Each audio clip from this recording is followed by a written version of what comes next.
سورة الفتح بسم اللہ الرحمن الرحیم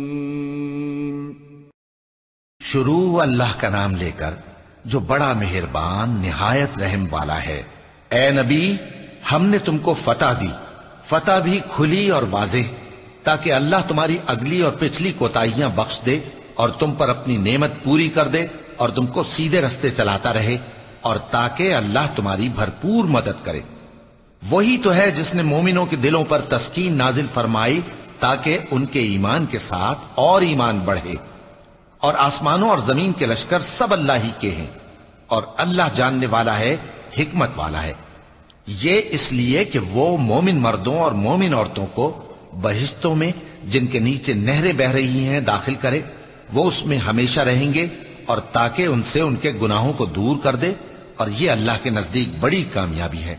اور اس لیے کہ منافق مردوں اور منافق عورتوں اور مشرک مردوں اور مشرک عورتوں کو جو اللہ کے بارے میں برے برے خیال رکھتے ہیں عذاب دے، انہی پر برے حادثے واقع ہوں، اور اللہ ان پر غصے ہوا اور ان پر لعنت کی اور ان کے لیے دوزخ تیار کی، اور وہ بری جگہ ہے۔ اور آسمانوں اور زمین کے لشکر اللہ ہی کے ہیں، اور اللہ غالب ہے، حکمت والا ہے۔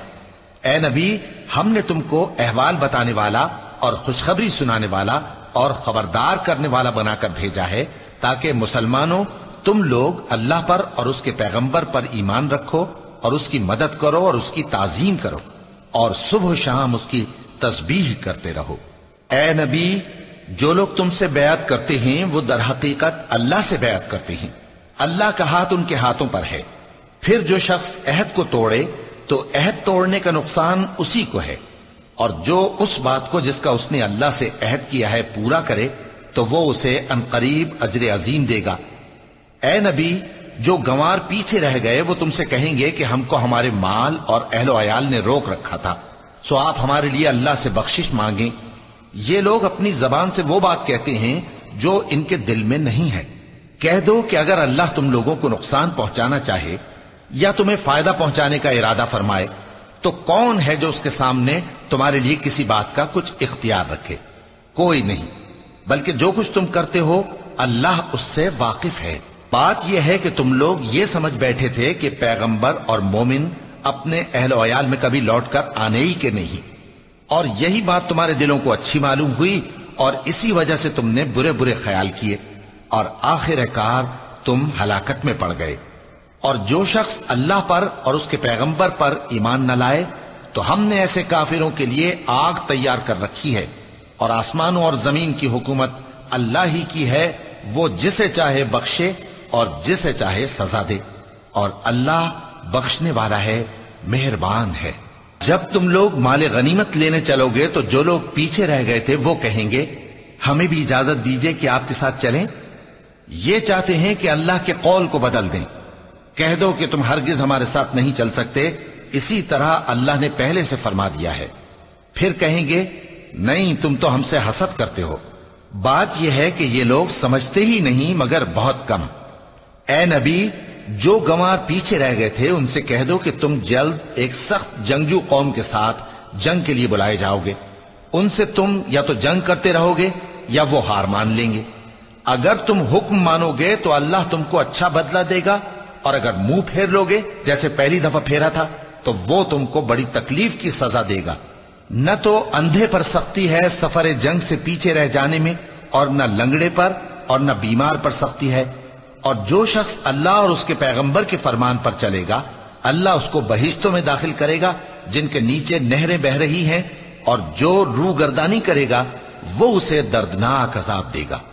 اے پیغمبر، جب مومن تم سے اس درخت کے نیچے بیعت کر رہے تھے تو اللہ ان سے خوش ہوا، اور جو صدق و خلوص ان کے دلوں میں تھا وہ اس نے معلوم کر لیا تو ان پر تسکین نازل فرمائی اور انہیں جلد فتح عنایت کی، اور بہت سی غنیمتیں وہ آئندہ بھی حاصل کریں گے، اور اللہ غالب ہے، حکمت والا ہے۔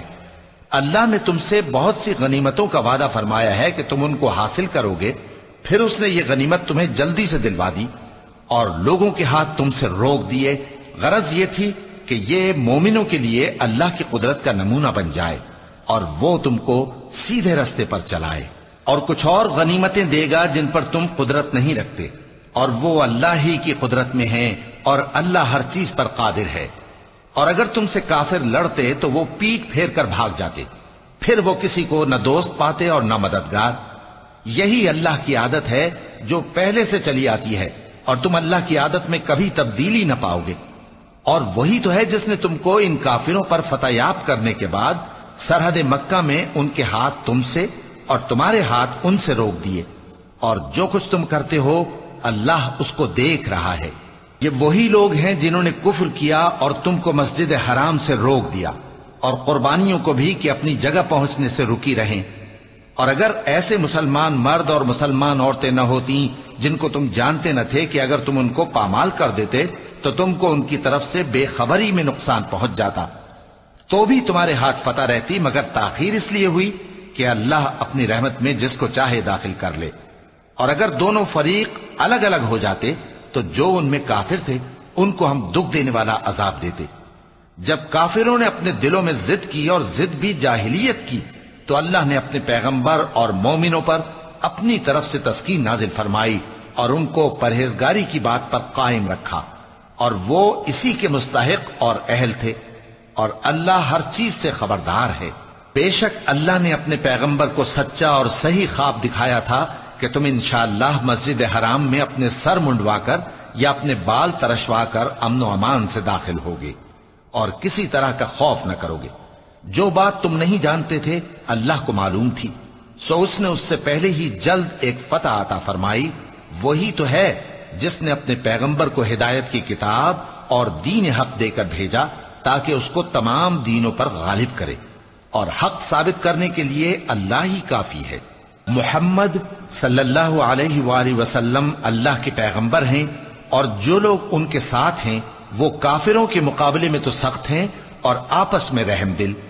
اے دیکھنے والے، تو ان کو دیکھتا ہے کہ اللہ کے آگے جھکے ہوئے سر بسجود ہیں اور اللہ کا فضل اور اس کی خوشنودی طلب کر رہی ہیں۔ کثرت سجود کے اثر سے ان کی پیشانیوں پر نشان پڑے ہوئے ہیں۔ ان کے یہی اوصاف تورات میں ہیں اور یہی اوصاف انجیل میں ہیں۔ وہ گویا ایک کھیتی ہے جس نے پہلے زمین سے اپنی سوئی نکالی، پھر اس کو مضبوط کیا، پھر موٹی ہوئی، اور پھر اپنے تنے پر سیدھی کھڑی ہو گئی، اور لگی کھیتی والوں کو خوش کرنے تاکہ کافروں کا جی جلائے۔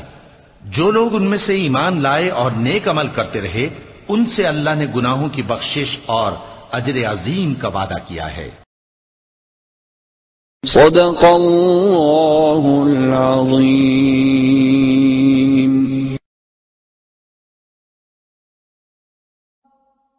حی علی الفلاح،